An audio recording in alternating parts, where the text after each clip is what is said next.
Bonjour mes frères et sœurs, et nous sommes vendredi et nous allons terminer notre chapitre 6 de la deuxième épître aux Corinthiens. Notre bon Père du ciel, tu nous as tellement fait du bien cette semaine, tellement démontré qui tu étais. Et à quel point je pourrais dire, surtout dans les derniers jours, à quel point tu es un Dieu jaloux et tu n'accepteras jamais de partager ta gloire avec quelqu'un ou quelque chose d'autre. Et nous sommes tes enfants, nous sommes ton peuple. Et nous adorons même cette forme de jalousie-là que tu as. Ça reflète ta personne, ça reflète qui tu es.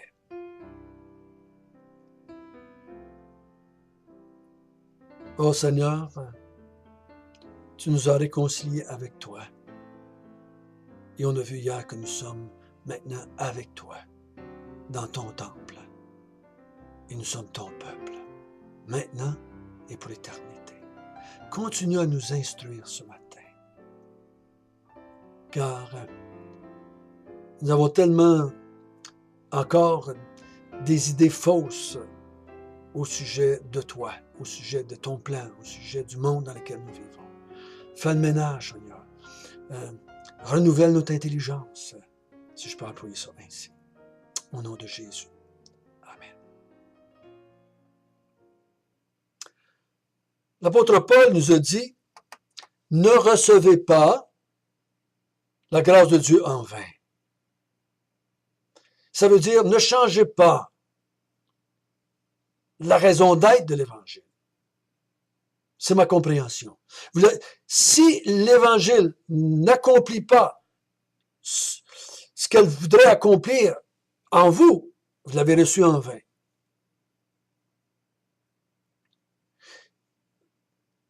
L'Évangile a pour but de créer un peuple à Dieu, un peuple d'adorateurs, un peuple de serviteurs et de servantes.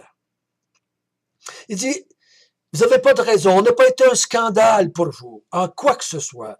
Nous n'avons pas été un scandale et vous ne pouvez pas blâmer le ministère de la réconciliation qu'on a eu auprès de vous. Peu importe ce que les gens vont vous dire.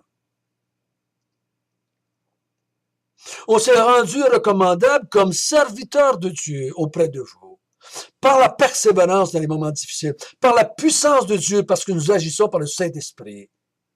Dans les bons et dans les mauvais jours, dans la bonne ou la mauvaise réputation, on a toujours continué. Et ceci nous rend recommandables comme serviteurs de Dieu. Et on a vu hier,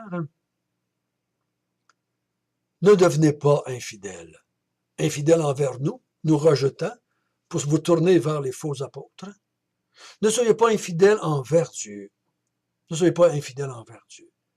Vous êtes le temple de Dieu, donc n'emmenez pas d'idole dans ce temple-là. Restez attachés au Dieu qu'on vous a présenté, à l'Évangile qu'on vous a présenté.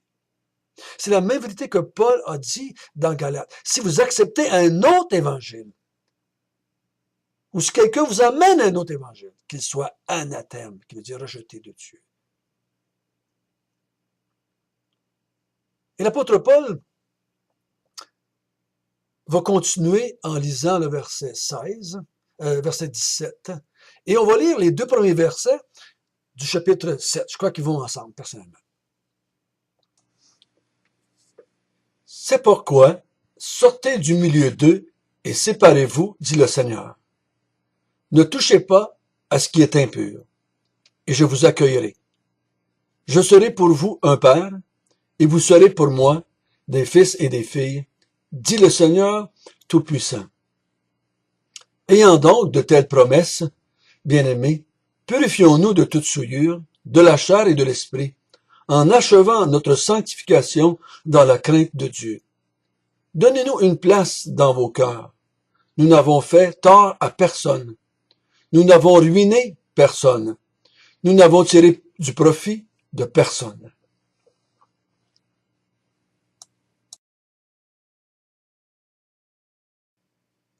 Paul nous a dit hier qu'il n'y a rien de commun entre la vérité et le mensonge, entre les ténèbres et la lumière, entre Christ et Bélial ou Satan. Il n'y a rien de commun entre Dieu et les idoles. Il nous a dit que si nous voulions qu'il soit notre Dieu, si nous voulons qu'on soit son peuple, il dit il ne faut pas avoir d'idole. On ne peut pas associer Dieu à une idole. On ne peut pas faire un mélange. On ne peut pas mélanger l'évangile avec une autre sorte d'évangile. Je me souviens toujours de John MacArthur qui avait prêché l'évangile à un moment donné dans une assemblée. Et quelqu'un est venu le voir après. Et cette personne était d'arrière-plan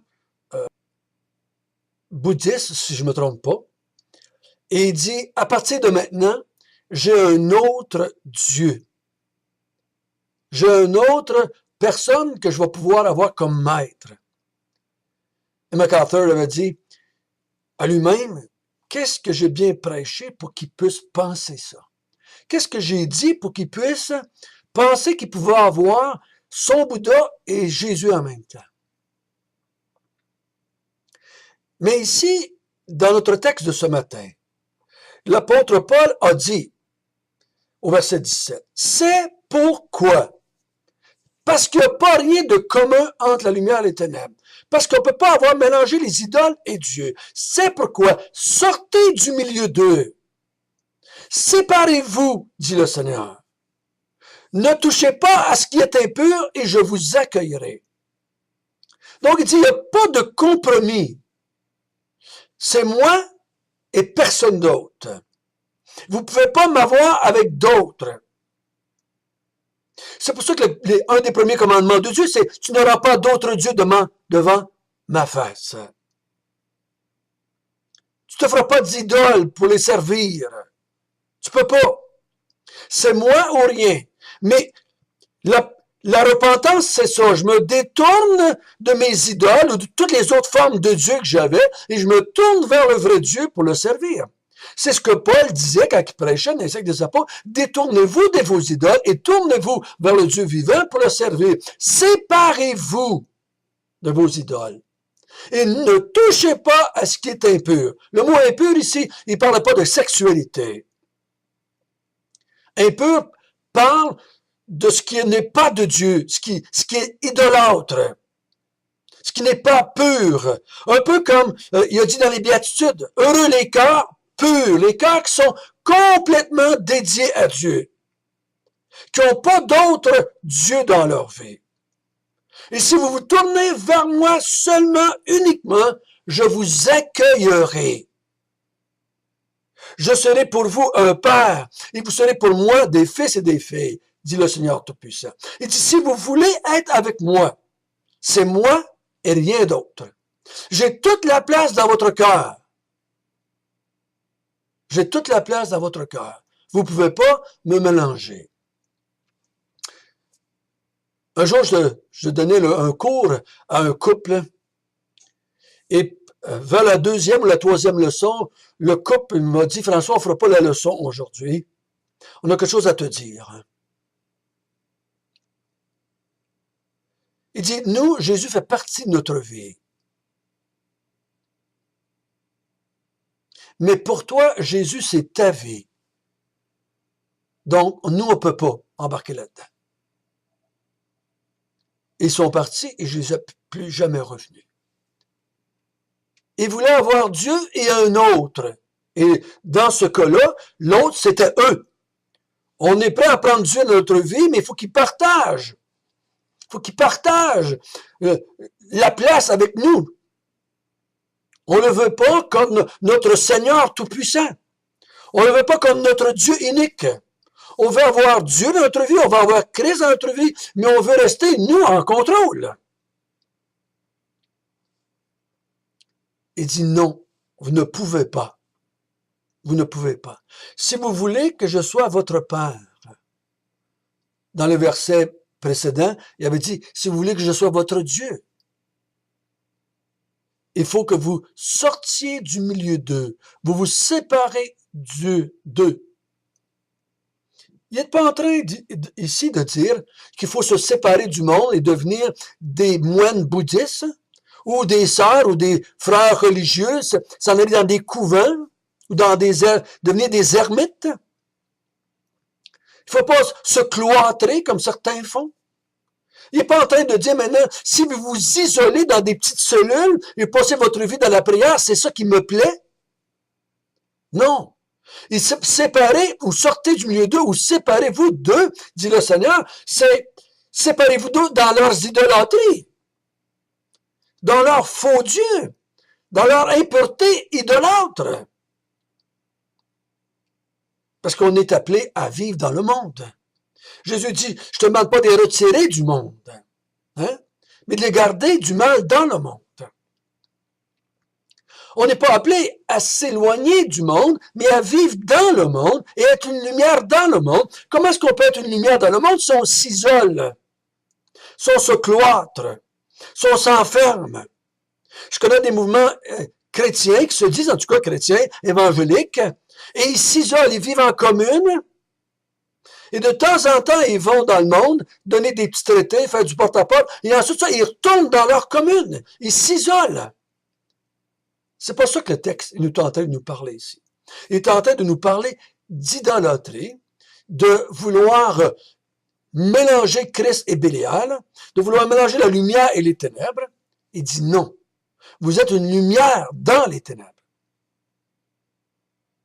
Hein? Vous êtes une lumière dans les ténèbres, et non pas un mélange de lumière et de ténèbres. Vous voulez que je vous appelle mes fils bien-aimés? Mes filles bien-aimées, séparez-vous de toute forme d'idolâtrie et prenez-moi comme Dieu. Et moi, je vais être votre Père et vous allez être mes enfants. Je vais être votre roi et vous allez être mes sujets. Je vais être votre Dieu et vous allez être mon peuple. C'est ça dont il parle ici. Il ne nous appelle pas à vivre en dehors du monde, mais à vivre dans le monde, ayant Dieu pour notre Dieu, lui seul. Et au verset 1, il dit, ayant donc de telles promesses. Les mots promesses ici fait un lien avec le verset 16 et le verset 17 et 18. Je serai votre Dieu et vous serez mon peuple. Je serai votre Père et vous serez mes fils et mes filles. C'est ça. Il dit, si vous séparez d'eux, si vous ne mélangez pas avec quelque chose d'autre, si, ayant donc de telles promesses, bien-aimés, purifions-nous de toute souillure de la chair et de l'esprit, en achevant notre sanctification dans la crainte de Dieu. Ah! Ici, il va y avoir différentes interprétations, n'est-ce pas? Est-ce que Paul, ici, nous appelle, maintenant ayant de telles promesses, travaillons à notre purification de la chair et de l'esprit et continuons à se perfectionner, à s'améliorer de jour en jour dans la crainte de Dieu. Continuons à se battre avec le péché et à diminuer le péché et devenir de mieux en mieux, d'être de meilleures personnes de jour en jour, de semaine en semaine. Est-ce que c'est de ça qu'il parle? Quand il parle de sanctification, il parle-tu d'amélioration?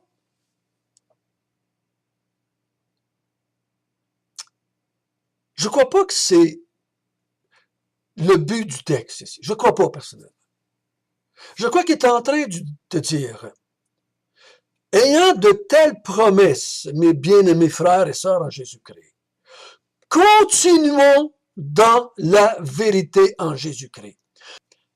Ayant de telles promesses, il dit, continuons à marcher dans la vérité.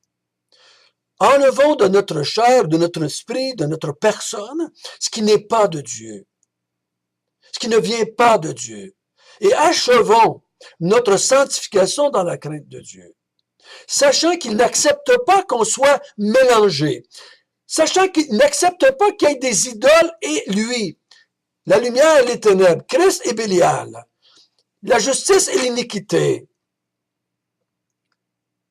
Sachant ça, continuons notre sanctification. Le fait qu'on avait été mis à part, qu'on avait adhéré, qu'on avait professé la foi, qu'on a été séparés du monde pour être avec Dieu. Restons attachés à Dieu dans la crainte de Dieu. Continuons.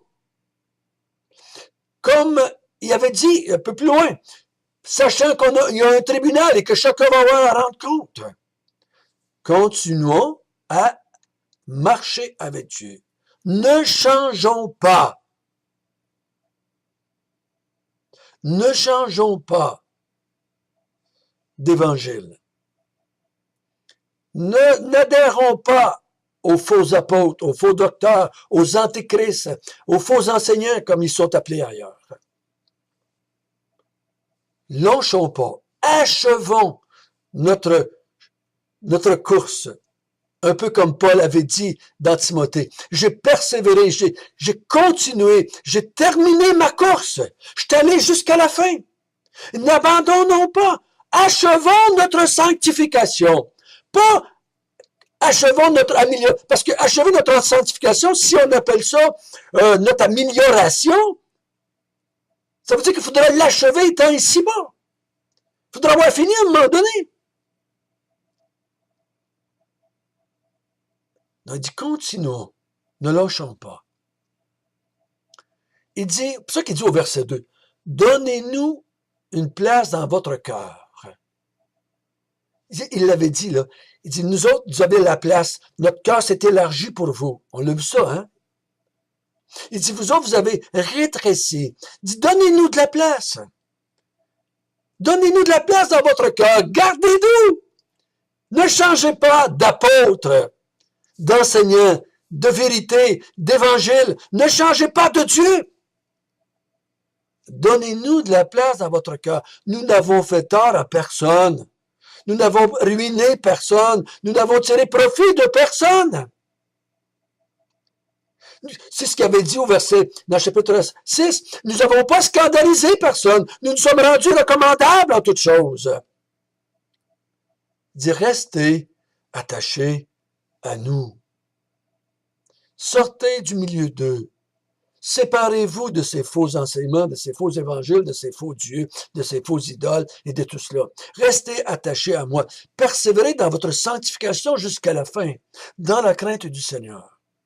Sachant que si vous changez, il ne sera plus votre Dieu, il ne sera plus votre frère, votre père, excusez. Vous ne serez plus ses enfants, vous ne serez plus son peuple.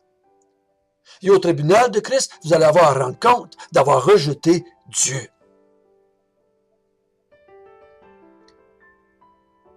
Donc, persévérons jusqu'à la fin. Notre bon Père du ciel, merci. Merci de ces belles promesses. Tu es notre Dieu. Tu es notre vérité, notre lumière. Tu es notre Père. Nous sommes tes enfants. Nous sommes dans la vérité avec toi. Ô Seigneur, donne-nous la grâce, par la vérité, par ton esprit, de persévérer jusqu'à la fin dans notre sanctification. Nous voulons arriver devant toi dans la vérité. Au nom de Jésus, nous te prions. Amen.